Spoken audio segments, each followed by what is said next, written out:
Hi welcome back. നമുക്ക് district executive ഓഫീസറിന്റെ ഇപ്പം 415/2025 എന്ന നോട്ടിഫിക്കേഷൻ പ്രകാരം വിളിച്ചിട്ടുള്ള ആ പരീക്ഷയുടെ തയ്യാറെടുപ്പിലാണല്ലോ ഇപ്പം നമ്മൾ.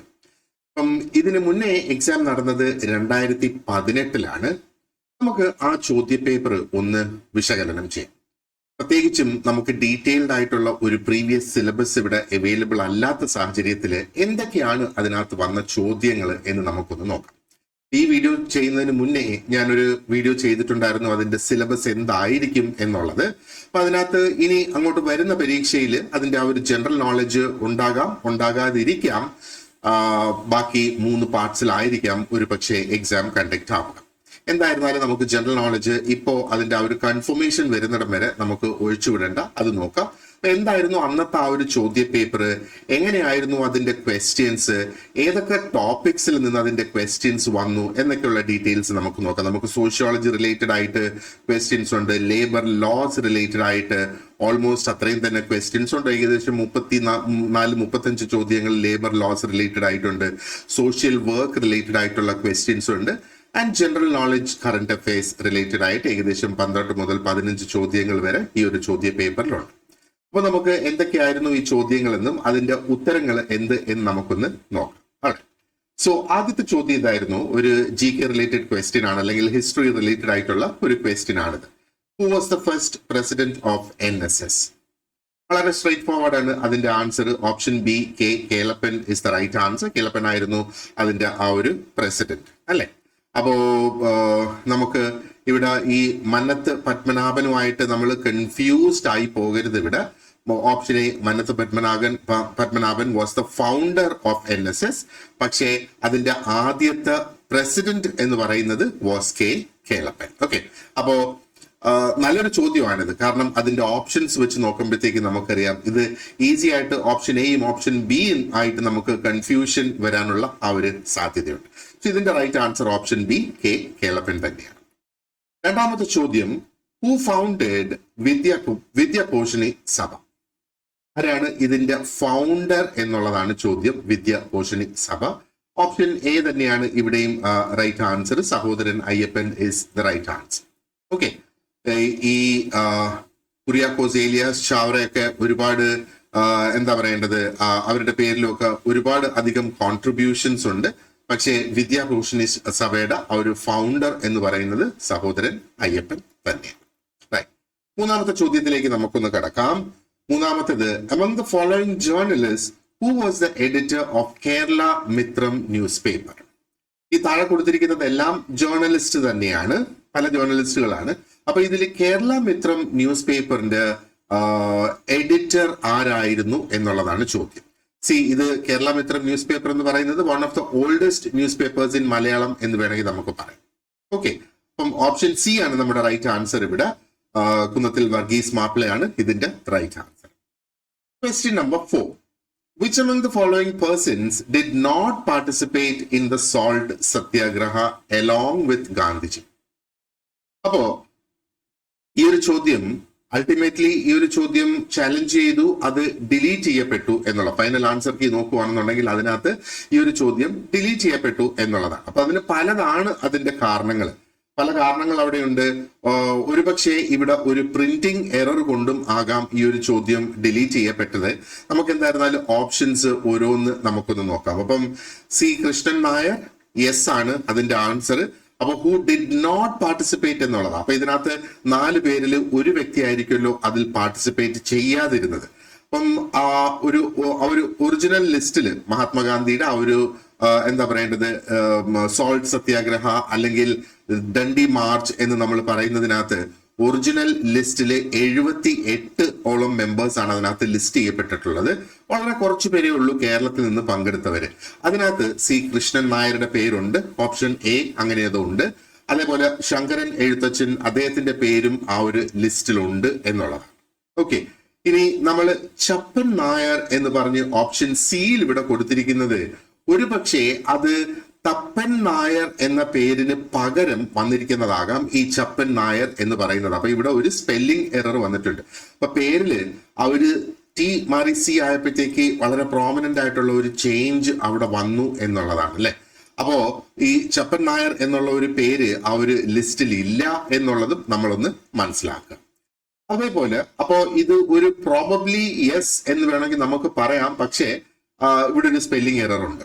അതേപോലെ ഓപ്ഷൻ ഡി നമ്മൾ നോക്കുകയാണെന്നുണ്ടെങ്കിൽ നമുക്ക് ഈ ചോദ്യം പറയുന്നത് എലോങ് വിത്ത് ഗാന്ധിജി എന്നുള്ളതാണ്. അപ്പോൾ ആ ഒരു ഒറിജിനൽ സമരം നടന്ന സമയത്ത് ഗാന്ധിജിയോടൊപ്പം എന്നുള്ളതാണ് അതിൽ നമ്മൾ മനസ്സിലാക്കേണ്ടത്. അപ്പോ ഈ ശങ്കരൻ നമ്പ്യാരുടെ കാര്യം നമ്മൾ നോക്കുകയാണെന്നുണ്ടെങ്കിൽ അദ്ദേഹം ഒരു ലോക്കൽ ലീഡർ ആയിരുന്നു. അദ്ദേഹം ആ ഒരു സോൾട്ട് സത്യാഗ്രഹ മലബാറിൽ ആ നടന്നിട്ടുള്ള സോൾട്ട് സത്യാഗ്രഹത്തിൽ അദ്ദേഹം ഒരു ലീഡറായിട്ട് പ്രവർത്തിച്ചിട്ടുണ്ട്. പക്ഷേ ഗാന്ധിജിയുടെ ആ ഒരു ഡൻഡി മാർച്ചിൽ അദ്ദേഹം ഇല്ലായിരുന്നു എന്നുള്ളതാണ് ഹിസ്റ്ററി സൂചിപ്പിക്കുന്നത്. അപ്പൊ അങ്ങനെ വരുമ്പോഴത്തേക്ക് ഇതിനകത്ത് കുറച്ച് ആംബിഗ്വിറ്റി ഇവിടെ വന്നു അല്ലെ. അപ്പോ എന്താ പറയേണ്ടത്, നമുക്ക് ചപ്പൻ നായർ എന്ന് ചൂസ് ചെയ്യാൻ കാരണം ആ ഒരു പേര് ഒരു പക്ഷെ ഇത് പഠിച്ചവർക്ക് അത് മനസ്സിലാക്കാനായിട്ട് കഴിയാതെ വരും, അല്ലെങ്കിൽ ഡിഫിക്കൽട്ടി ഉണ്ടാകും. അപ്പൊ എന്തായിരുന്നാലും ഈ ഒരു ചോദ്യം ഡിലീറ്റ് ചെയ്തിരിക്കുന്ന ഒരു ക്വസ്റ്റ്യൻ തന്നെയാണ്. റൈറ്റ്. ആൻഡ് അപ്പം കറക്റ്റ് ആൻസർ ശരിക്കും വരേണ്ടത് ഓപ്ഷൻ ഡി ആണ്. കാരണം ഗാന്ധിജിയോടൊപ്പം അദ്ദേഹം പങ്കെടുത്തിട്ടില്ല എന്നുള്ളതാണ് ആ ഹിസ്റ്ററി നമ്മെ പഠിപ്പിക്കുന്നത്. ഇനി question number 5. Who passed away on the previous day of India becoming a republic? India ഒരു റിപ്പബ്ലിക് ആകുന്നതിന്റെ തലേ ദിവസം ആര് മരിച്ചു എന്നുള്ളതാണ്. അപ്പോ ഒരുപാട് പേര് മരിച്ചിട്ടുണ്ടാകാം അല്ലെ, പക്ഷെ നമുക്ക് ഈ 4 ലിസ്റ്റിൽ നിന്ന് ആര് മരിച്ചു എന്നുള്ളതാണ് നമ്മൾ ഇതിൽ നിന്ന് മനസ്സിലാക്കേണ്ടത്. ഓക്കെ, അപ്പൊ ഇവിടെ ഡോക്ടർ പാൽപു ആണ് അതിന്റെ ആ ഒരു ആൻസർ എന്ന് പറയുന്നത്. Option B is the right answer. അദ്ദേഹം ഒരു സോഷ്യൽ റിഫോമർ ആയിരുന്നു. ആൻഡ് ഈഴവ കമ്മ്യൂണിറ്റിക്ക് വേണ്ടിയിട്ടുള്ള ഒരു അഡ്വക്കേറ്റും കൂടി ആയിരുന്നു അല്ലെ. So he passed away the day before India became a republic. Question number 6.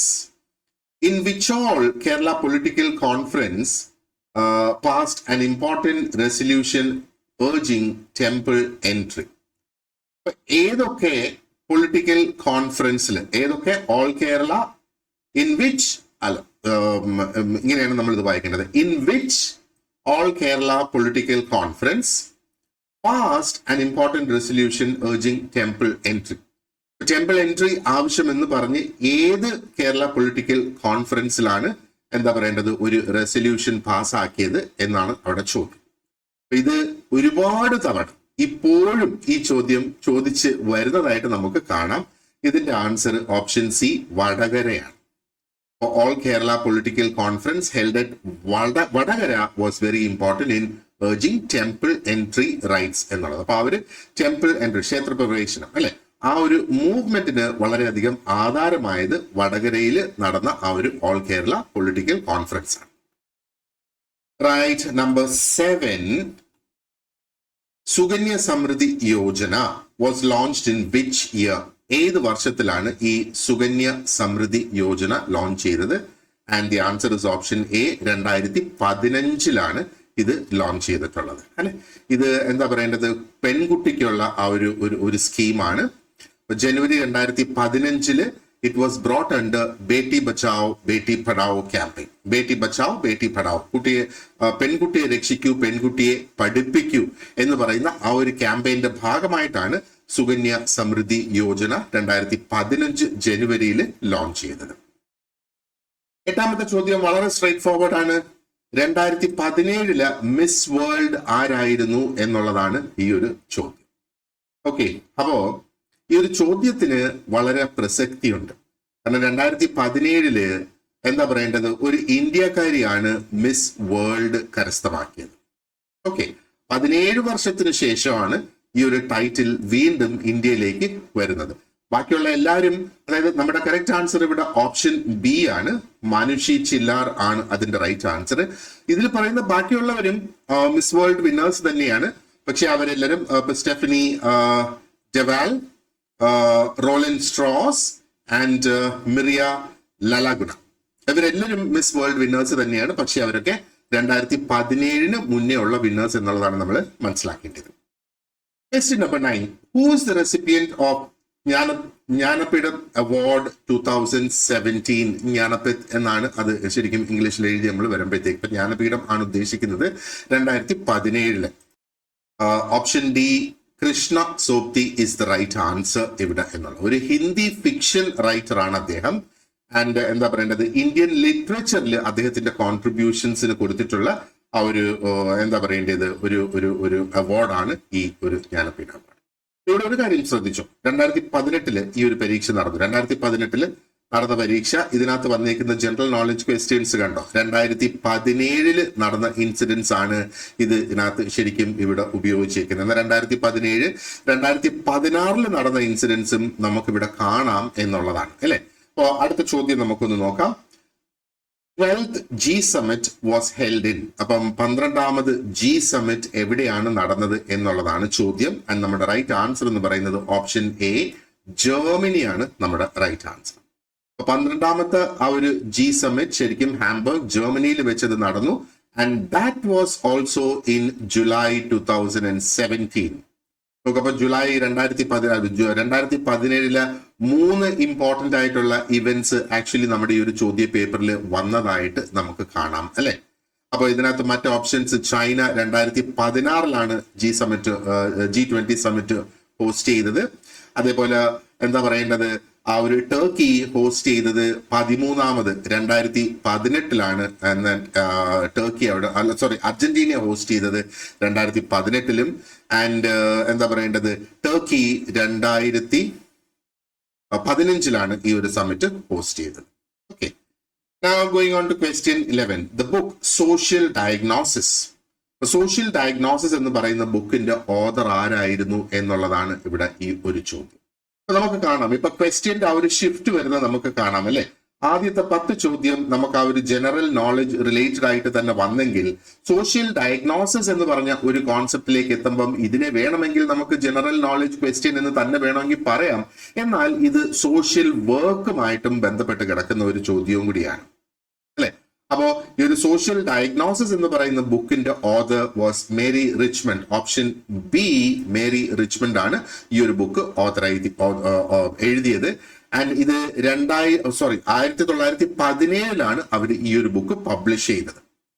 And ഈ ബുക്കിനെ ആധാരപ്പെടുത്തിയിട്ടാണ്, അല്ലെങ്കിൽ ഇതാണ് സോഷ്യൽ കേസ് വർക്കിന് അടിസ്ഥാനമായ ബുക്ക് എന്ന് വേണമെങ്കിൽ നമുക്ക് പറയാം.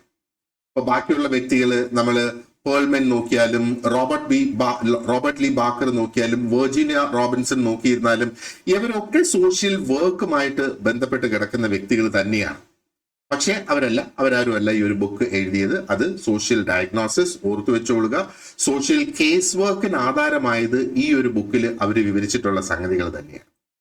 Question number 12. United Nations proposed dash millennium development goals to achieve by the year 2050.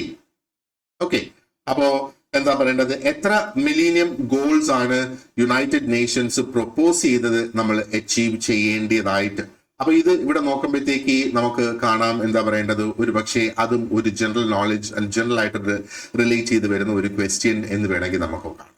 പക്ഷേ ഇവിടെ അഗെയിൻ ആ ഒരു ഡെവലപ്മെന്റ് എന്തിനെ കുറിച്ചൊക്കെയാണ് ഇവിടെ പറയുന്നതെന്ന് നോക്കിയേ. ആ ഒരു 8 ആണ് ഇതിന്റെ റൈറ്റ് ആൻസർ. അപ്പൊ option C, 8 millennium developmental goals ആണ് അവിടെ പറഞ്ഞിട്ടുള്ളത്. അപ്പോ മില്ലേനിയം ഡെവലപ്മെന്റൽ ഗോൾസിനെ MDG എന്നും പറയുന്നുണ്ട്, MDGs എന്നുള്ളത്. ഇത് 2000 അതായത് 2015 കൂടി അച്ചീവ് ചെയ്യണം എന്നുള്ളതാണ്. അപ്പൊ എന്തൊക്കെയാണ് ഫോക്കസിൽ ഇവിടെ വന്നത്? ഒന്ന് പോവർട്ടി വന്നിരുന്നു, എഡ്യൂക്കേഷൻ വന്നിരുന്നു, ജെൻഡർ ഇക്വാലിറ്റി വന്നിരുന്നു, ചൈൽഡ് മോർട്ടാലിറ്റി വന്നിരുന്നു, മെറ്റേണൽ ഹെൽത്ത് വന്നിരുന്നു, ഡിസീസ് വന്നിരുന്നു, എൻവയോൺമെന്റ് വന്നിരുന്നു, ഗ്ലോബൽ പാർട്ട്ണർഷിപ്പ് വന്നിരുന്നു. അങ്ങനെയാണ് 8 സംഗതികൾ അതിനകത്ത് വന്നത് എന്ന് നമുക്ക് മനസ്സിലാക്കാം അല്ലെ. അടുത്തത് question number 13. Among the following dash is not a component of casework. ഇതിപ്പോ ഡയറക്ട്ലി ഒരു എന്താ പറയേണ്ടത്, സോഷ്യൽ വർക്ക് റിലേറ്റഡ് ആയിട്ടുള്ള ഒരു ചോദ്യം തന്നെയാണ്.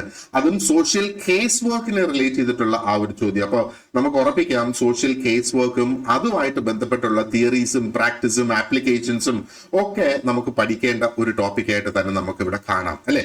അപ്പോ dash is not a component of social case work എന്നുള്ളത്. സോഷ്യൽ കേസ് വർക്കിനെ സംബന്ധിച്ചിടത്തോളം നമ്മൾ അതിന്റെ കമ്പോണൻസ് പഠിക്കുമ്പോഴത്തേക്ക് നമ്മൾ പ്രത്യേകം പഠിക്കും. സോഷ്യൽ കേസ് വർക്കിനകത്ത് പേഴ്സൺ ഒരു കമ്പോണന്റ് ആണ്, പ്രോബ്ലം ഒരു കമ്പോണന്റ് ആണ്, പ്രോസസ് ഒരു കമ്പോണന്റ് ആണ്, എൻവയൺമെന്റും ഒരു കമ്പോണന്റ് ആണ് എന്ന് നമുക്ക് അവിടെ പഠിക്കാം. പക്ഷേ പ്രോഡക്റ്റ് എന്ന് പറയുന്ന ഒരു സംഗതി അതിന്റെ ഒരു എസെൻഷ്യൽ കമ്പോണന്റ് അല്ലെങ്കിൽ ഒരു ടെക്നിക്കൽ കമ്പോണന്റ് അല്ല. ഒരു പക്ഷേ നമുക്ക് ഇപ്പം നമ്മളൊരു ഫാക്ടറിയുടെ സാഹചര്യത്തിൽ നോക്കുകയാണെന്നുണ്ടെങ്കിൽ അവര് ചെയ്യുന്ന പ്രവൃത്തികളുടെ അവസാനം അതിന്റെ ഫലമായിട്ട് ലഭിക്കുന്നതാണ് അതിന്റെ ആ ഒരു പ്രോഡക്റ്റ് എന്ന് പറയുന്നത്, അല്ലെ? അപ്പൊ ആ ഒരു അർത്ഥത്തില് എന്താ പറയേണ്ടത്, വ്യത്യാസം വന്ന അല്ലെങ്കിൽ ആ ഒരു സോഷ്യൽ കേസ് വർക്ക് കൊണ്ട് ഉപയോഗം വന്ന ഒരു മാറ്റം വന്ന ഒരു പുതിയ വ്യക്തി എന്ന നിലയിൽ, പക്ഷേ അതൊരു ഒഫീഷ്യൽ കമ്പോണന്റ് അല്ല. അതുകൊണ്ട് പ്രോഡക്റ്റ് ആണ് നമ്മുടെ ഇവിടുത്തെ റൈറ്റ് ആൻസർ. അപ്പൊ ഇതും ഒരു നോട്ട് ക്വസ്റ്റ്യൻ ആണ്, അല്ലെ? അങ്ങനെ ചില പ്രത്യേകതകളും കൂടെ നമുക്ക് ഇവിടെ കാണാം. 2018 ഒരുപാടധികം നോട്ട് ക്വസ്റ്റ്യൻസ് ഇവിടെ വന്നിട്ടുണ്ട്. ഈ നോട്ട് ക്വസ്റ്റ്യന്റെ ഒരു പ്രത്യേകത എന്ന് പറയുന്നത്, നമ്മൾ ഒരുപക്ഷെ പെട്ടെന്ന് ഈ നോട്ട് എന്നുള്ള വാക്ക് കണ്ടില്ല എങ്കിൽ ഈ ചോദ്യത്തെ നമ്മൾ എങ്ങനെ വായിക്കും? among the following dash is a component of casework. അപ്പൊ അങ്ങനെ നോക്കുമ്പോൾ നമ്മൾ സോഷ്യൽ കേസ് വർക്കിന്റെ കമ്പോണൻസിനെ കുറിച്ച് പഠിച്ചിട്ടുണ്ടെങ്കിൽ നമുക്കറിയാം പേഴ്സൺ ഒരു കമ്പോണന്റ് ആണ്, പ്രോബ്ലം ഒരു കമ്പോണന്റ് ആണ്, പ്രോസസ് ഒരു കമ്പോണന്റ് ആണ്. അപ്പൊ 3 ഇതിന്റെ ആൻസർ ആയിട്ട് വരുമോ? അപ്പൊ പിന്നെ അതിന്റെ താഴോട്ട് നമ്മൾ നോക്കും, വീണ്ടും ഇതിന് ഓപ്ഷൻസ്, മൾട്ടിപ്പിൾ ഓപ്ഷൻസ് വേറെയും കൊടുത്തിട്ടുണ്ടോ? ഇല്ല. അപ്പൊ ഒരെണ്ണം മാത്രമേ ഉള്ളൂ നമുക്ക് ഇതിന്റെ ഉത്തരമായിട്ട് വരാൻ സാധ്യതയുള്ളൂ. അപ്പോഴും തന്നെ നമ്മുടെ മനസ്സിൽ തോന്നൽ വരണം, യെസ് ഇതൊരു പക്ഷേ ഒരു നോട്ട് ക്വസ്റ്റ്യൻ ആയിരിക്കും. അപ്പൊ വീണ്ടും നമ്മൾ ആ ചോദ്യം ഒന്നും കൂടെ വായിക്കുമ്പോൾ നമുക്ക് മനസ്സിലാകും അതൊരു നോട്ട് ക്വസ്റ്റ്യൻ ആണ് എന്നുള്ളത്. Not questions are pretty easy questions. പക്ഷേ നമ്മൾ അത് ശ്രദ്ധിച്ച് വായിച്ചില്ല എങ്കിൽ നമുക്ക് വളരെ ഈസി ആയിട്ട് മിസ്സായി പോകുന്ന ഒരു ക്വസ്റ്റ്യൻ ആണ് ഈ ഒരു നോട്ട് ക്വസ്റ്റ്യൻ എന്ന് പറയുന്ന ഒരു ചോദ്യം. Okay, right. And question number 14. The Protection of Women from Domestic Violence Act enacted in India in the year. Okay, Protection of Women from Domestic Violence. ആ പേരിനോടൊപ്പം നമ്മൾ എപ്പോഴും കൂട്ടിച്ചേർത്ത് പറയണം 2005. Protection of women from domestic violence act 2005. അപ്പൊ ഈ ഓരോ ആക്ടുകൾ നമ്മൾ ഒരുപാടധികം നിയമങ്ങൾ, ഒരുപാടധികം ആക്ടുകളൊക്കെ നമ്മൾ ഈ ഒരു കോഴ്സിന്റെ ഭാഗമായിട്ട് അല്ലെങ്കിൽ ഈ ഒരു പരീക്ഷയുടെ പ്രിപ്പറേഷന്റെ ഭാഗമായിട്ട് നമ്മൾ പഠിക്കും. അപ്പൊ എപ്പോഴും ആ ഒരു ആക്ടിന്റെ പേര് നമ്മൾ പറയുമ്പോൾ നമ്മൾ അതിന്റെ വർഷവും കൂടെ കൂട്ടിച്ചേർത്ത് തന്നെ പറയുക.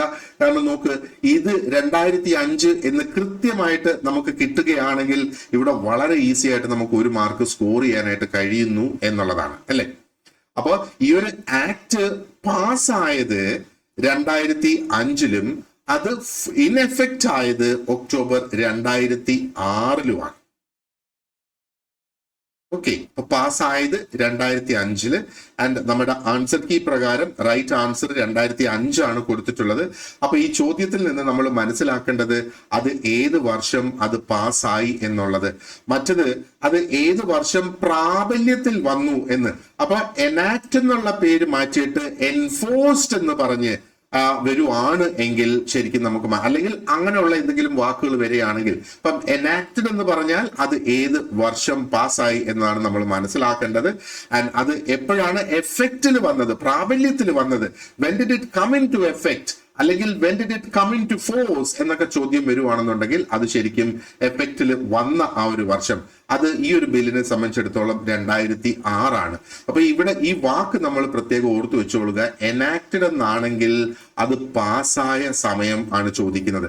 അത് പാസ്സായ ഉടനെ തന്നെ അത് പ്രാബല്യത്തിൽ വരണമെന്നില്ല. കാരണം പാസ്സായി പിന്നെ അത് ഗസറ്റിൽ പരസ്യം ചെയ്ത് ആൾക്കാർ അതുമായിട്ട് ഒന്ന് വായിച്ച് മനസ്സിലാക്കി എന്തൊക്കെയാണ് വ്യത്യാസങ്ങൾ വന്നിരിക്കുന്നത് എന്നൊക്കെ മനസ്സിലാക്കാനുള്ള സമയം കൊടുത്തതിന് ശേഷം മാത്രമേ ഒരു നിയമം പ്രാബല്യത്തിൽ വരുള്ളൂ.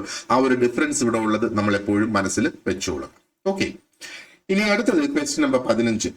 The concept of primary group was introduced by, വീണ്ടും എന്താ പറയേണ്ടത്, സോഷ്യോളജിയിലേക്ക് പോകുന്നു എന്ന് വേണമെങ്കിൽ നമുക്ക് പറയാം. സോഷ്യോളജി റിലേറ്റഡ് ആയിട്ടുള്ള ഒരു ക്വസ്റ്റ്യൻ അല്ലേ. അപ്പൊ ആരാണ് ഈ ഒരു പ്രൈമറി ഗ്രൂപ്പ് എന്ന ഒരു കോൺസെപ്റ്റ് ഇൻട്രൊഡ്യൂസ് ചെയ്തത്? അപ്പൊ എന്താണ് ഈ പ്രൈമറി ഗ്രൂപ്പ് എന്ന് പറയുന്നത്? പ്രൈമറി ഗ്രൂപ്പ് എന്ന് പറയുമ്പോഴത്തേക്ക് ശരിക്കും ക്ലോസ് നെറ്റ് ആയിട്ടുള്ള ഗ്രൂപ്പ്സിനെയാണ് ഇവിടെ ഉദ്ദേശിക്കുന്നത്, അല്ലെ? ഒരുപക്ഷെ ഫാമിലി ഒരു ഒരു ഒരു ഒരു ഒരു ക്ലോസ് നെറ്റ് ആയിട്ടുള്ള ഒരു പ്രൈമറി ഗ്രൂപ്പാണ്. വളരെ ക്ലോസ് ആയിട്ടുള്ള ഫ്രണ്ട്സിന്റെ ഒരു ഗ്രൂപ്പ് ഒരു പ്രൈമറി ഗ്രൂപ്പാണ്. അപ്പൊ എന്തുകൊണ്ട് ഇങ്ങനത്തെ ഗ്രൂപ്പുകൾ പ്രൈമറി ഗ്രൂപ്പ്സ് ആകുന്നു? കാരണം സോഷ്യലൈസേഷൻ എന്ന് പറയുന്ന ആ ഒരു പ്രക്രിയയ്ക്ക് വളരെ പ്രധാനപ്പെട്ട ഒരു പങ്ക് ഈ ഗ്രൂപ്പിന് വഹിക്കാനായിട്ട് സാധിക്കും. ആൻഡ് ആ ഒരു ഗ്രൂപ്പിന്റെ പ്രവർത്തനങ്ങൾക്ക് ഡയറക്റ്റ് ആയിട്ടൊരു ഇമ്പാക്ട് ആ ഗ്രൂപ്പിലുള്ള എല്ലാ മെമ്പേഴ്സിനും ഉണ്ടാകും അല്ലെ. Option A is the correct one. CH കൂളി ആണ് ഈ ഒരു കോൺസെപ്റ്റ് ഇൻട്രൊഡ്യൂസ് ചെയ്തത്. അടുത്ത question number 16. Identify the correct chronological order of enactment of the following acts related to child labor. Child ലേബറുമായിട്ട് ബന്ധപ്പെട്ടിട്ടുള്ള ഒരു ഒരു ഒരു എന്താ പറയേണ്ടത്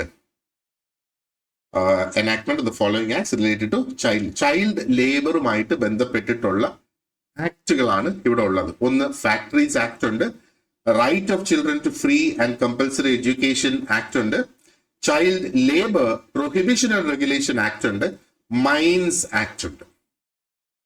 ഈ 4 ആക്ടുകളിലും ചൈൽഡ് ലേബറിനെ കുറിച്ച് പരാമർശിക്കുന്നുണ്ട് എന്നുള്ളതാണ് നമ്മൾ മനസ്സിലാക്കേണ്ടത്. ഈ 4 ആക്ടുകളും നമുക്ക് പഠിക്കാനുള്ള ആക്ടുകൾ തന്നെയാണ്. ഓക്കെ, അപ്പോ ഇതിന്റെ ആ ഒരു കറക്റ്റ് ക്രോണോളജിക്കൽ ഓർഡർ എന്ന് പറയുമ്പോഴത്തേക്ക് ഏത് വർഷം ഇത് പ്രാബല്യത്തിൽ വന്നു, അല്ലെങ്കിൽ ഏതാണ് ആദ്യം വന്നത് എന്നുള്ളതാണ് ചോദ്യം. രണ്ടാമത് ഏത്, മൂന്നാമത് ഏത്, നാലാമത് ഏത്? അപ്പോ ഇവിടെ നമുക്ക് എന്താ പറയേണ്ടത്, ഈ ഒരു ഫാക്ടറീസ് ആക്ട് ആദ്യം വന്നു. 1948 ഫാക്ടറീസ് ആക്ട് വന്നത്. മൈൻസ് ആക്ട് 1952 വന്നു. So this is the second one. അപ്പൊ this is the first, this is the second one. Mines act 1952 വന്നു. Child labour prohibition and regulation act ആണ്, അത് 1986 വന്നു. ഇതാണ് ഓപ്ഷൻ മൂന്നാമത്. And right to education act 2009 വന്ന്. Right to education act ആണ് ഏറ്റവും ലേറ്റസ്റ്റ് ആയിട്ട് ഇവിടെ വന്നിട്ടുള്ളത്. ഇതിനെയാണ് നമ്മൾ right to free and compulsory education, RTE എന്നൊക്കെ പറയുന്ന റൈറ്റ് ടു എഡ്യൂക്കേഷൻ ആക്ട്. അപ്പോ എന്താ പറയേണ്ടത്, ഇതാണ് അതിന്റെ ആ ഒരു ഓപ്ഷൻ. ഫാക്ടറീസ് ആക്ട് ആദ്യം വന്ന്. സോ എ, ഇത് ഓപ്ഷൻ ഡി, ADCB ആണ് നമ്മുടെ കറക്റ്റ് ഓപ്ഷൻ. അത് നോക്കണ്ട, ഇതാണ് നമുക്ക് അതിന്റെ കറക്റ്റ് ഓപ്ഷൻ. അപ്പൊ ഇതിൽ നമ്മൾ മനസ്സിലാക്കേണ്ട എന്താണ്, വീണ്ടും നമ്മൾ അറിഞ്ഞിരിക്കണം ഏത് വർഷം. അപ്പൊ വർഷത്തിനെ റിലേറ്റ് ചെയ്ത്, ഒരു നിയമം പ്രാബല്യത്തിൽ വന്ന വർഷത്തിനെ റിലേറ്റ് ചെയ്ത് ഒരു ചോദ്യം നമ്മൾ ഇവിടെ കണ്ട്. ഈ ഒരു ഒറ്റ ചോദ്യം ഉത്തരം കൊടുത്തപ്പോഴത്തേക്ക് നമുക്ക് 1 മാർക്ക് അതിൽ നിന്ന് കിട്ടി. അത് കഴിഞ്ഞ് ഈ ഒരു ചോദ്യത്തിന്റെ പ്രത്യേകത കണ്ട, ഇതിനകത്ത് 4 ചോദ്യങ്ങളെ ഒരു ഒറ്റ ചോദ്യത്തിൽ ഉൾപ്പെടുത്തിയിരിക്കുകയാണ്. അപ്പൊ ശരിക്കും 4 മാർക്കിന്റെ 4 ചോദ്യങ്ങൾ ഒരൊറ്റ ചോദ്യത്തിൽ 1 മാർക്കിന് വേണ്ടിയിട്ട് നമ്മൾ ഉത്തരം കൊടുക്കുന്നത്. അപ്പോ ഏത് വർഷത്തിലാണ് അതിന്റെ ആ ഒരു എനാക്ട്മെന്റ് നടന്നത് എന്നുള്ളത് വളരെ പ്രധാനപ്പെട്ട ഇൻഫർമേഷൻ ആണ് എന്നുള്ളത് നമുക്ക് മനസ്സിലാക്കി. അപ്പൊ അത് നമ്മൾ കൃത്യമായിട്ട് പഠിച്ചിരിക്കേണ്ടതായിട്ട് ഉണ്ട്.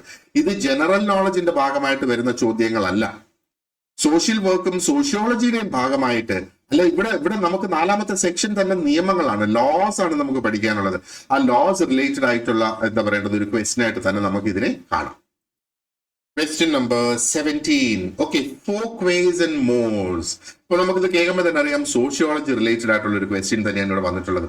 അപ്പൊ ഈ ടേംസ് ഫോക്ക് വേസ്, മോർസ്, ഈ ടേംസ് ഒക്കെ ആര് കോയിൻ ചെയ്തു, ആരാണ് ഈ ടേംസ് ഒക്കെ ഉണ്ടാക്കിയത് എന്നുള്ളതാണ് ചോദ്യം. Answer is option A, William Graham Sumner ആണ് ഇതിന്റെ ഈ ടേംസ് ഒക്കെ കൊണ്ടുവന്നത്. അതായത് അദ്ദേഹം അല്ലെങ്കിൽ സിംനർ ഈ ഫോക്വേസും മോർസും എന്നുള്ള 2 വാക്ക് ഇൻട്രൊഡ്യൂസ് ചെയ്തത് ഇൻഫോർമൽ ആയിട്ടുള്ള എന്താ പറയേണ്ടത് ആ ഒരു നോംസ് ആണ് ഈ ഫോക്ക് വേസ് എന്ന് പറയുന്നത്. അപ്പൊ ഇൻഫോർമൽ ആയിട്ടുള്ള ആ ഒരു നോംസും മോറൽ ആൻഡ് എത്തിക്കൽ ആയിട്ടുള്ള നോംസ് ആണ് മോർസ് എന്ന് പറയുന്നത്. അപ്പൊ അതിനെ രണ്ടിനെയും ഒരു ഡിസ്റ്റിങ്വിഷ് ചെയ്ത് വ്യത്യസ്തപ്പെടുത്തി നമുക്ക് പറയുന്നതിന് വേണ്ടിയിട്ട് ഇൻട്രൊഡ്യൂസ് ചെയ്ത ടേംസ് ആണ് ഈ ഫോക്ക് വേസും മോർസും എന്നുള്ളത് നമ്മൾ മനസ്സിലാക്കുക. Right, question number 18. Among the following, Bill Wilson and Dr. Bob Smith associated with. അപ്പോ ബിൽ വിൽസൺ എന്ന് പറയുന്ന വ്യക്തിയും ഡോക്ടർ ബോബ് സ്മിത്തും എന്തുമായിട്ടാണ് അസോസിയേറ്റ് ചെയ്തിരിക്കുന്നത്? പാലിയേറ്റീവ് കെയർ സൊസൈറ്റി ആയിട്ടാണോ, അതോ നർക്കോട്ടിക്സ് അനോണിമസുമായിട്ടാണോ, അതോ ട്രോമ കെയർ ഫൗണ്ടേഷനുമായിട്ടാണോ, അതോ ആൽക്കഹോളിക്സ് അനോണിമസ് ആയിട്ടാണോ ഇവിടെ വന്നിരിക്കുന്നത്? അപ്പൊ നോക്കുക, സോഷ്യൽ വർക്ക് റിലേറ്റഡ് ആയിട്ട് എന്ന് വേണമെങ്കിൽ നമുക്ക് പറയാം, ഹെൽത്ത് ആൻഡ് അഡിക്ഷൻ സ്റ്റഡീസ് എന്ന് വേണമെങ്കിൽ നമുക്ക് പറയാം അല്ലെ. ആ ഒരു ടോപ്പിക്കിൽ നിന്ന് ഇത് വന്നേക്കുന്നു എന്നുള്ളത്. ഇത് നമ്മുടെ കറക്റ്റ് ആൻസർ ഓപ്ഷൻ ഡി ആണ്. ആൽക്കഹോളിക്സ് അനോണിമസുമായിട്ടാണ് അവർ റിലേറ്റഡ് ആയിട്ടുള്ളത്, ബിൽ വിൽസണും ഡോക്ടർ ബോബ് സ്മിത്തും. അപ്പൊ ഇവിടെ നമ്മൾ പഠിക്കേണ്ടതെന്ന് പറഞ്ഞാല് ആൽക്കഹോളിക് അനോണിമസ് എന്ന് പറയുന്നത് ഒരു ഫൗണ്ടേഷൻ ആണ്. എ എന്ന ഷോർട്ടിൽ നമുക്കത് കാണാം. ഈ ഒരു ഫൗണ്ടേഷൻ 1935 രൂപീകരിച്ചിട്ടുള്ളത്. അതായത് ആ ഒരു ആൽക്കഹോളിസം, മദ്യപാനവുമായിട്ട് ബന്ധപ്പെട്ട് അല്ലെങ്കിൽ അതുമായിട്ട് സ്ട്രഗിൾ ചെയ്യുന്ന വ്യക്തികൾക്ക് ഒരു എന്താ പറയേണ്ട ഒരു റീഹാബിലിറ്റേഷൻ കൊടുക്കുന്നതിന് വേണ്ടിയിട്ട് അവര് കോ ഫൗണ്ട് ചെയ്ത ഒരു എന്താ പറയേണ്ട ഒരു സ്ഥാപനമാണ് ഈ ആൽക്കഹോളിക് അനോണിമസ് എന്ന് പറയുന്നത്. റൈറ്റ്. അപ്പോ നമുക്കിതിന് എന്ത് മനസ്സിലായി? ഇതേപോലെയുള്ള ആ ഒരു സോഷ്യൽ വർക്കില് അല്ലെങ്കിൽ ആ ഒരു റീഹാബിലിറ്റേഷൻ, സബ്സ്റ്റൻസ് അബ്യൂസ് ഇതുമൊക്കെ ആയിട്ട് ബന്ധപ്പെട്ട് കിടക്കുന്ന സ്ഥാപനങ്ങളെ കുറിച്ചും അതിന്റെ ഹിസ്റ്ററിയും ഒക്കെ നമുക്ക് ഇവിടെ പഠിക്കേണ്ടതായിട്ടുണ്ടല്ലേ. അപ്പൊ ഞാൻ നേരത്തെ പറഞ്ഞതുപോലെ നമ്മളൊന്ന് ഓർക്കുന്നുണ്ടെങ്കിൽ ഇതിന്റെ സിലബസ് കൊടുത്തിരുന്നത് എങ്ങനെയാണ്? സിലബസ് ജസ്റ്റ് 4 വിഷയങ്ങൾ മാത്രമാണ് അവിടെ പറഞ്ഞിട്ടുള്ളത്. Part 1 general knowledge, part 2 social work, part 3 sociology, part 4 labour laws. Social വർക്കും സോഷ്യോളജിയും PG ലെവൽ എന്നുള്ളതും കൂടെ സിലബസിൽ അവിടെ പ്രത്യേകം കൊടുത്തിട്ടുണ്ട്. അപ്പൊ അങ്ങനെ വരുമ്പോ നമ്മൾ നിർബന്ധിതരാകും ആ ഒരു PG ലെവലിലെ എൻറ്റയർ പോർഷൻസ് കവർ ചെയ്ത് ഇരിക്കാനായിട്ട്. Right. Okay, so moving on to question number 19. Among the various models of social group work, dash is more clinically oriented. Okay, അപ്പോ സോഷ്യൽ ഗ്രൂപ്പ് വർക്കിന്റെ എല്ലാ മോഡൽസും നമുക്ക് പഠിക്കേണ്ടതായിട്ടുണ്ട്. അപ്പൊ these are models of social group. Social group work നടത്തുന്ന പല models. അപ്പൊ ഒരു model തിരഞ്ഞെടുക്കുന്നത് എങ്ങനെയാണ്? നമ്മുടെ ഒരു ആവശ്യം അനുസരിച്ച് നമ്മൾ ഒരു മോഡൽ തിരഞ്ഞെടുക്കുന്നു. എന്താണോ ഔട്ട്കം നമുക്ക് അവിടെ വേണ്ടത്, ആരാണോ ഇതിനകത്ത് ആ ക്ലയൻസ് ആയിട്ട് വരുന്ന വ്യക്തികൾ ആരാണോ അവരുടെ ആവശ്യം നിറവേറ്റുന്നതിന് വേണ്ടിയിട്ട് മോഡൽസ്, മിക്സ്ഡ് മോഡൽസ് പോലെയൊക്കെയുള്ള മോഡൽസ് അവിടെയുണ്ട്. അപ്പോ റെമഡിയൽ മോഡൽ ആണോ വേണ്ടത്, മീഡിയേറ്റിംഗ് മോഡൽ ആണോ വേണ്ടത്, ഡെവലപ്മെന്റൽ മോഡൽ ആണോ വേണ്ടത്, അതോ സോഷ്യൽ ഗോൾ മോഡൽ ആണോ ഇവിടെ വേണ്ടത്? അപ്പൊ ക്ലിനിക്കലി ഓറിയന്റഡ് ആയിട്ട് നിൽക്കുന്ന മോഡൽ ഏതാണ് എന്നുള്ളതാണ് ചോദിക്കുന്നത്. അപ്പൊ ക്ലിനിക്കലി ഓറിയന്റഡ് എന്ന് പറയുമ്പോഴത്തേക്ക് എന്താ പറയേണ്ടത്? വ്യക്തികൾക്ക് ട്രീറ്റ്മെന്റ് കൊടുക്കുന്നത്, റെമഡിയേഷൻ അല്ലെ, ട്രീറ്റ്മെന്റ് കൊടുത്ത് ഒരു പ്രശ്നം വന്നിട്ട് അതിന് പരിഹാരം കൊടുത്ത് അവരെ പഴയ രീതിയിലേക്ക് നോർമലിലേക്ക് കൊണ്ടുവരുന്നു എന്നുള്ളതാണ്. So option A remedial model ആണ് നമ്മുടെ റൈറ്റ് ആൻസർ ഇവിടെ. Social case work, social group work, അതിനെ റിലേറ്റഡ് ആയിട്ടുള്ള എല്ലാ സംഗതികളും ഈ ഒരു പരീക്ഷയുടെ സിലബസിൽ ഇപ്പൊ കവേർഡ് ആണ് എന്നുള്ളത് നമുക്ക് മനസ്സിലാക്കാം അല്ലെ. Right. Number 20. Transactional analysis TA എന്ന് പറയുന്ന കോൺസെപ്റ്റ് ആരാണ് ഡെവലപ്പ് ചെയ്തത് എന്നാണ് ഇവിടെ ചോദ്യം. Fritz Perls, Violet Oaklander, Eric Berne, Edward Thorndike. These are the options. നമ്മുടെ ആൻസർ എറിക് ബേൺ ആണ്. Option C is the right answer here. Eric Berne ആണ് ഈ ട്രാൻസാക്ഷണൽ അനാലിസിസ് ഡെവലപ്പ് ചെയ്തത്. ഈ ട്രാൻസാക്ഷണൽ അനാലിസിസ് എന്ന് പറയുന്നത് ഒരു സൈക്കോളജിക്കൽ തിയറിയാണ്. ഈ സൈക്കോളജിക്കൽ തിയറി എന്താണ്? ആ ഒരു ഇന്റർപേഴ്സണൽ കമ്മ്യൂണിക്കേഷനും ബിഹേവിയറും മനസ്സിലാക്കുന്നതിന് വേണ്ടി ഉപയോഗിക്കുന്ന ഒരു സൈക്കോളജിക്കൽ തിയറിയാണ് ഈ ട്രാൻസാക്ഷണൽ അനാലിസിസ് എന്ന് പറയുന്നത്. അപ്പോ ഈ ഒരു ടോപ്പിക് എന്ന് പറയുന്നത് is related to psychology as well as social work. അപ്പോ എന്താ പറയേണ്ടത്? Psychological theories that are relevant to social work. വേണമെങ്കിൽ നമുക്ക് പറയാം സൈക്കോളജി ഓഫ് സോഷ്യൽ വർക്ക് എന്ന ആ ഒരു കോൺസെപ്റ്റിൽ നിന്നാണ് ഈ ഒരു ചോദ്യം വന്നിട്ടുള്ളത്, ട്രാൻസാക്ഷണൽ അനാലിസിസ് എന്ന് പറയുന്നത്. ഇനി അടുത്തത് ചോദ്യം 21. Sociometry was developed by. Sociometry develop ചെയ്യുന്നത് Emory S Bogardus, JL Moreno or R ബാക്ബോ ഓർ Ergin Habermas. ആരാണ് ഇത് ഡെവലപ്പ് ചെയ്തത് എന്നുള്ളതാണ് നമ്മുടെ answer. Option B JL Moreno ആണ് സോഷ്യോമെട്രി ഡെവലപ്പ് ചെയ്തത്. എന്താണ് ഈ സോഷ്യോമെട്രി എന്ന് പറയുന്നത്? ഇത് ഒരു മെത്തേഡ് ആണല്ലേ, ആ ഒരു എന്താ പറയേണ്ടത് സോഷ്യൽ റിലേഷൻഷിപ്സ് അളക്കുന്നതിന് വേണ്ടിയിട്ട്, അത് മെഷർ ചെയ്യുന്നതിന് വേണ്ടിയിട്ട്, പ്രത്യേകിച്ചും ആ ഒരു ഗ്രൂപ്പ് ഡൈനാമിക്സും സോഷ്യൽ ചോയ്സസും മനസ്സിലാക്കുന്നതിന് വേണ്ടിയിട്ട് ഉപയോഗിക്കുന്ന ഒരു മെത്തേഡാണ്. ഇതൊരു ക്വാണ്ടിറ്റേറ്റീവ് മെത്തേഡാണ് എന്നുള്ളത് നമ്മൾ മനസ്സിലാക്കിയിരിക്കുക.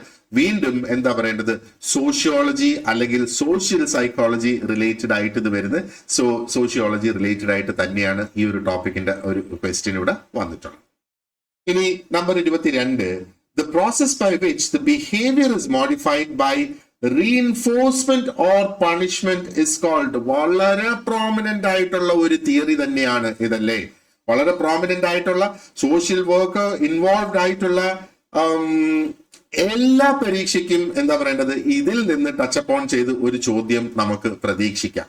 ഇവിടെ ഇപ്പൊ എന്തൊക്കെയാണ് പറയുന്നത്? Operant conditioning, reflexive action, alternative behaviour, self defence. Answer option A ആണ്, ഓപ്പറന്റ് കണ്ടീഷനിങ് ആണ്. അപ്പൊ ഒരു ബിഹേവിയർ, ഒരു പെരുമാറ്റം അല്ലെ, ഒരു ബിഹേവിയർ തിട്ടപ്പെടുത്തിയെടുക്കുന്നതിന് വേണ്ടിയിട്ട് റീഇൻഫോഴ്സ്മെന്റ് അല്ലെങ്കിൽ പണിഷ്മെന്റ് ഉപയോഗിക്കുന്ന ആ ഒരു പ്രക്രിയയുടെ പേരാണ് ഓപ്പറന്റ് കണ്ടീഷനിങ് എന്ന് പറയുന്നത്. BF സ്കിന്നർ എന്ന വാക്ക് ഇതോടൊപ്പം അല്ലെങ്കിൽ ആ ഒരു പേര് ഓപ്പറന്റ് കണ്ടീഷനിങ് എന്ന് കേൾക്കുമ്പോൾ BF സ്കിന്നർ ഓട്ടോമാറ്റിക്കലി നമ്മുടെ ബാക്ക്ഗ്രൗണ്ടിൽ വരണം.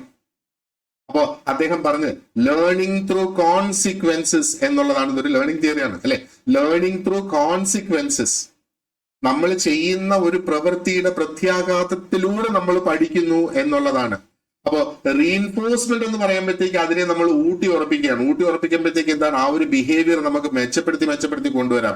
പണിഷ്മെന്റ് എന്ന് പറയുമ്പോഴത്തേക്ക് എന്താണ്, ആ ഒരു ബിഹേവിയറിനെ കുറച്ചു കൊണ്ടുവരുന്നത്. ഇവിടെ പണിഷ്മെന്റ് എന്ന് പറയുമ്പോൾ ഒരു വടിയെടുത്ത് അടിക്കണമെന്ന് തന്നെ നിർബന്ധമില്ല. അതായത് ആ ഒരു റീഇൻഫോഴ്സ്മെന്റ് കട്ട് ചെയ്യുന്നത് തന്നെ ഇവിടെ പണിഷ്മെന്റ് ആണ്. മനസ്സിലായില്ലേ? അപ്പോ എഗെയിൻ സോഷ്യൽ വർക്ക് റിലേറ്റഡ് ആയിട്ട് സൈക്കോളജിയിലും ഇതേ ടോപ്പിക് തന്നെ ഉണ്ട് എന്നുള്ളത്. പക്ഷെ സൈക്കോളജി നമ്മുടെ പരീക്ഷയുടെ ഒരു ഭാഗമല്ലല്ലോ. ഇനി അടുത്തത് question 23. Verstehen method was advocated by. ആരാണ് ഈ ഒരു മെത്തേഡ് അഡ്വക്കേറ്റ് ചെയ്തത്? നമ്മുടെ റൈറ്റ് ആൻസർ ഓപ്ഷൻ സി ആണ്. Max Weber is the right answer. അപ്പൊ ഈ വേർസ്റ്റൺ അതിന്റെ ആ ഒരു കൃത്യമായ പ്രൊനൗൺസിയേഷൻ ഒരു പക്ഷേ അങ്ങനെയല്ല. കാരണം ഇതൊരു ഇംഗ്ലീഷ് വാക്കല്ല. അതുകൊണ്ട് നമ്മൾ അതിന്റെ ആ ഒരു ഒറിജിനൽ പ്രൊനൗൺസിയേഷൻ തന്നെ അവിടെ ഉപയോഗിക്കണം. ഞാൻ എന്തായാലും പ്രൊനൗൺസിയേഷനിൽ ഒത്തിരി അധികം സമയം ഇവിടെ കളയുന്നില്ല. വേർസ്റ്റൺ എന്ന് നമുക്ക് ഇപ്പൊ ഒന്ന് പറഞ്ഞു പോകാം. അപ്പൊ അതിന്റെ അർത്ഥം അണ്ടർസ്റ്റാൻഡിങ് എന്നാണ് അതിന്റെ അർത്ഥം. മാക്സ് വെബർ ആണ് ഇത് ഇൻട്രൊഡ്യൂസ് ചെയ്തത് as A method of understanding social action. അവര് എംപത്തറ്റിക് ആയിട്ടുള്ള ഒരു ഇന്റർപ്രിട്ടേഷനിലൂടെ സോഷ്യൽ ആക്ഷനെ മനസ്സിലാക്കുന്ന ഒരു മെത്തേഡ് ആയിട്ടാണ് അദ്ദേഹം ഇതിവിടെ പറഞ്ഞിട്ടുള്ളത്. അപ്പൊ social action is an important concept. ഇനി question number 24. Among the following, dash is not a part of ethical responsibility of a professional social worker approved by NASW. NASWന്റെ കോഡ് ഓഫ് എത്തിക്സ് നമുക്ക് ഒരിക്കലും ഒഴിച്ചുകൂടാൻ കഴിയാത്ത ഒരു ടോപ്പിക് തന്നെയാണ് അല്ലെ. Social വർക്കിൽ നിന്ന് തന്നെ വരുന്നതാണ്. അപ്പോ among the following dash is not a part of ethical responsibility എന്നാണ് പറയുന്നത്. അപ്പൊ എന്തൊക്കെയാണ്?